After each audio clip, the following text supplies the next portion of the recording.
the disruptions in the paint segment, right? Where do they see incumbents stand, and what's the strategy to defend market share, leadership? That's what the paints leader really breaks down in this interaction. Here's an excerpt of that conversation. We've had lots of competitors coming in and a lot of MNCs coming in to that extent, which is there. So we had Sherwin-Williams, which came in earlier. We have Jotun, Nippon, and so on and so forth. I think the difference here was that someone came and tried to basically look at, doing a very disruption by looking at a scale which was very, very big in terms of the sense. And someone possibly we felt that were not really bothered about the money they were burning in the sense in terms of what was going in the market. So I think it was what we saw, that there was a certain scale, there was a certain possibly ambitiousness from a point of view of really kind of disrupting the market from the point of view of the way they were kind of coming and so on and so forth. So I think it was more from the point of view of the scale in terms of what we saw it coming, and the fact that there was someone in the market who was really burning the money and not really bothered in terms of how will it kind of go in future. Yeah. So would you say that is the biggest threat, the scale? See, actually what we see is that there has been something which is nothing very different in terms of what we have seen. It is all Me Too in terms of whether it is the product range, whether it is service, whether it is in terms of the distribution, or whether it is from the plants.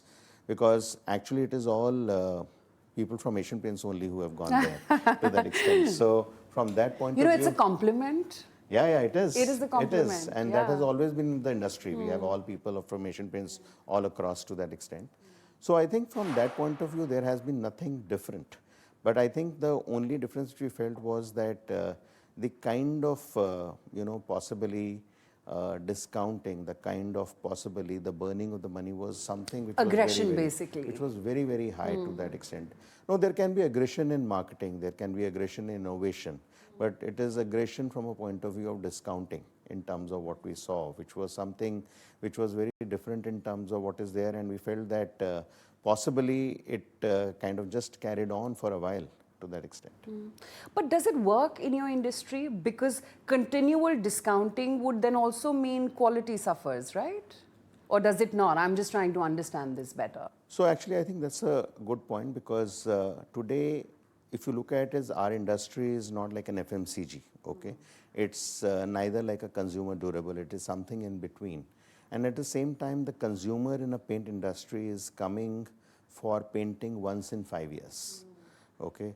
Unlike an FMCG industry where, I am buying every week, every day, every month kind of a zone, and I'm really interacting with the brand. So therefore, I think the difference in this industry, which I see, is that unless you have the capability of building the brand over 10 years, 15 years, 20 years, it is very difficult for someone to really survive in the market, because your instant discounting, instant pricing will get you the current customer. Okay, the customer which is going to come literally the next year, you have to kind of really start looking at sustaining the same thing in terms of what you're doing with that customer, because the customer which is coming is totally different. So I think it's a very unique industry from that point of view, and therefore I think the name of the game in our industry is sustenance. Name of the game is really building the brand and looking at consistency in terms of your actions, in terms of what you're able to bring over a number of years to that extent. So I think industry per se requires a lot of patience. It requires a lot of resilience in terms of what you need to kind of show. And therefore, whatever you do in the industry, one has to be very careful that from a point of view of medium to long term, you are able to really sustain your actions in terms of what you are taking to that extent. That is the only possibility that you will really survive in the industry. So what did you do in the last 2 years to mitigate competition and maintain the dominance that Asian Paints has? So actually, I think one of the big things which we did was that we stood our ground from our own strategy. We never ran in terms of looking at saying that we have to react. We looked at possibly standing firm onto our real kind of strategy which is there, and that was all about creating excellence.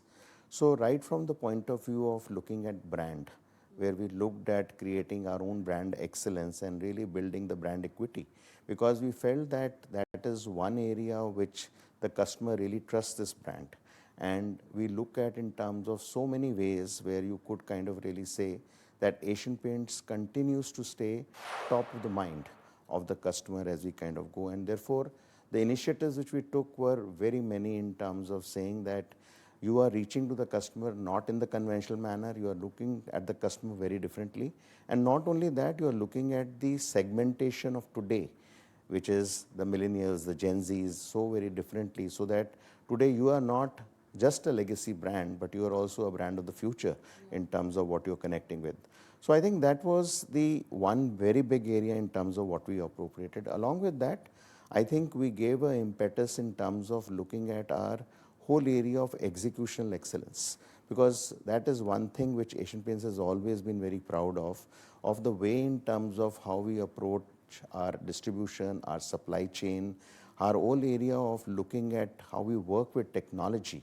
I think we really upped the ante on that in such a manner that we brought in more technology, we bettered our excellence from a point of view of how we service the market, we increased our reach from the point of view where we were to that extent, and that was the other area which we worked very, very strongly.